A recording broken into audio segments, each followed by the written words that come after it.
Hi friends, welcome back my channel ఇష్మార్త creative news. First నా channel చూసినప్పుడు like share subscribe channel. So ఇప్పుడు తనూజ కళ్యాణ్ గురించి ఒక న్యూస్ ఒకటి బయట చిక్కలు కొట్టేస్తుంది. అదేంటంటే తనూజ కళ్యాణ్ బయటికి కలిసి వెళుతున్నారు. బట్ అది మాత్రం మనకి రివీల్ చేయట్లేదని చెప్తున్నారు. అఫ్ కోర్స్ వాళ్ళు బయటకు కలిసి వెళ్ళినా కూడా రివీల్ చేయాల్సిన అవసరం లేదు కదా. వాళ్ళ ఫ్రెండ్స్ ఎక్కడికైనా వెళ్తారు. దాని గురించి అంటే వాళ్ళు ఎన్నింటికి లేచారు, వాళ్ళు ఎక్కడికి వెళ్ళారు, వాళ్ళు అంటే మార్నింగ్ నుంచి ఈవినింగ్ వరకు ఏ టైంలో ఏం చేస్తున్నారు అదంతా వాళ్ళు చెప్పాల్సిన అవసరం లేదు కదా. యాక్చువల్‌గా అదే ఇప్పుడు కాంట్రవర్సీ అవుతుంది. ఏంటంటే, తనుజ కళ్యాణ్ వచ్చేసి ఒక మూవీకి వెళ్లారు. కానీ ఆ మూవీకి సంబంధించి కొన్ని క్లిప్స్ బయటకొచ్చినియి. బట్ అవి వాళ్ళైతే బయటకి పెట్టడం కాదు. ఎవరో ఫోటోస్ తీసి పెట్టారని చెప్తున్నారు. యాక్చువల్లీ ఎవరో ఫోటోస్ తీసి పెట్టడం ఇదంతా పక్కన పెడితే వాళ్ళ పర్సనల్ లైఫ్‌తో మనకు సంబంధం లేదు గదా. మనం వాళ్ళని ఫ్యాన్స్ అభిమానిస్తున్నాం కాబట్టి వాళ్ళ పర్సనల్ లైఫ్ కాకుండా వాళ్ళ ప్రొఫెషనల్ లైఫ్‌లో ఏం చేయాలనుకుంటున్నారో అనేది చూడాలి. ఒకవేళ వాళ్ళ పర్సనల్ లైఫ్‌లో వాళ్ళిద్దరు కలిసి హ్యాపీగా ఉన్నారంటే, అది మనం హ్యాపీగానే ఫీల్ అవ్వాలి గానీ, వాళ్ళు ఎందుకెళ్తున్నారు అని చెప్పి ఆరా తీయాల్సిన అవసరం మనకైతే లేదు గదా. అదే అంటే నేనైతే అట్లా అనుకుంటున్నాను. కొంతమందికైతే చాలా ఇంట్రెస్టింగ్ ఉంటుంది పర్సనల్ లైఫ్ గురించి. నా ఛానెల్‌లో అయితే నేను ప్రొఫెషనల్‌గా వాళ్ళు ఏమేం చేస్తుంటారు, ఏం చేయాలనుకుంటున్నారు, ఏం చేయబోతున్నారు అనేది మాత్రమే చెప్తాను.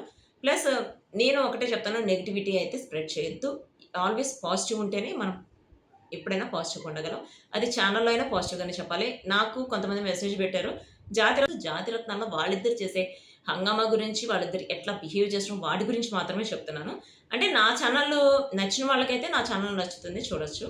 నచ్చని వాళ్ళ గురించి నేనైతే మాట్లాడట్లేదు. నా ఛానెల్ ఎవరికైతే ఫాలో అవ్వాలనుకుంటున్నారో వాళ్ళు సబ్స్క్రైబ్ చేసుకోండి, లైక్ చేయండి, షేర్ చేయండి. ప్లస్ తనుజ కళ్యాణ్ వచ్చేసి ఒక వెబ్ సీరీస్ చేస్తున్నారు. ఎప్పుడని చెప్పి అడిగారు. వెబ్ సీరీస్ చేస్తున్నారు. అది ఎప్పుడనేది వాళ్ళే రివీల్ చేస్తారు. ఎందుకంటే ఇప్పుడు జాతిరత్నాల్లో వస్తున్నారు. ఎవరి లైఫ్‌లో వాళ్ళు బిజీగా ఉన్నారు. అంటే వాళ్ళ పర్సనల్ లైఫ్ అని చెప్పొచ్చు, ప్రొఫెషనల్ లైఫ్ అని చెప్పొచ్చు. ప్రొఫెషనల్ లైఫ్‌లో కళ్యాణ్ అయితే ఇప్పుడు వెంటనే మూవీస్ చేసేయాలి, పైకి రావాలి అట్లా కాకుండా నెమ్మదిగా అడుగులేస్తున్నాడు. రీజన్ ఏంటంటే తను ఇప్పుడే కాబట్టి ఇండస్ట్రీలోకి వచ్చింది. తనకి అంటే కొత్త కాబట్టి తన యాక్టింగ్ స్కిల్స్ ఇంప్రూవ్ చేసుకుంటున్నాడు. డాన్స్ స్కిల్స్ ఇంప్రూవ్ చేసుకుంటున్నాడు. సో, అవన్నీ ఇంప్రూవ్ చేసుకున్న తర్వాత తను ఇంకా మూవీలోకొస్తే తనకి వంక పెట్టడానికి ఉండదని చెప్పి తను నేర్చుకుంటున్నాడు. ప్లస్ తనుజ గురించి మనం చెప్పాల్సిన అవసరం లేదు. తనకి మూవీస్‌లోనూ చాలా మూవీస్‌లో చేసింది, సీరియల్స్‌లో చేసింది. బట్ తను చేస్తుంది. ఆల్రెడీ హతా మూవీ చేసింది. దానికి సంబంధించి పోస్ట్ ప్రొడక్షన్స్ మొత్తం అయిపోయినాయి. అవన్నీ కూడా బయటకొస్తాయి. మనం త్వరలో అవన్నీ చూడొచ్చు. బట్ ఇప్పుడు వాటన్నిటిని రిలీజ్ చెప్పడానికి రీజన్ ఏంటంటే తను జాతిరత్నాలు చేస్తుంది. అవన్నీ చెప్పి ఇప్పుడు అంటే జాతిరత్నాలు తర్వాత టెర్రిటరీస్ తనిప్పుడు మా టీవీకి సైన్ చేసింది కాబట్టి ఒక 1 ఇయర్ వరకు వీటిలో ఏ ప్రోగ్రామ్స్ వచ్చినా ఏదో ఒక ప్రోగ్రామ్‌లో తను పార్టిసిపేట్ చేయాలి కాబట్టి చేస్తుంది.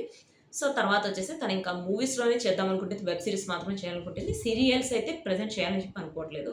కొంతమంది చెప్పారు తను సీరీస్ చేస్తుంది అని సీరీస్ చేస్తుంది. సీరియల్స్ కాదు. సీరీస్ వేరు, సీరియల్స్ వేరు. Web series. వెబ్ సీరీస్ అంటే ఇప్పుడు ఆల్రెడీ నిఖిల్ చేస్తున్నాడు గదా. 'Vikram on duty'. ఇప్పుడు ఒక కేస్ ఉందంటే 4, 5 ఎపిసోడ్స్ ఒక కేస్ వస్తుంది. అట్లా వెబ్ సీరీస్ అయితే తను చేస్తుంది. తనకి ఇంట్రెస్ట్ ఉందని గూడా చెప్పింది. సో, ఇప్పటి వరకైతే వెబ్ సీరీస్ చేస్తుంది, మూవీస్ చేస్తుంది. మనకి సంబంధించి ప్రోగ్రామ్స్ చేస్తుందనమాట. సో, ఇదొచ్చేసి తనుజ కళ్యాణ్‌కి సంబంధించిన latest updates. See you next video guys. Bye.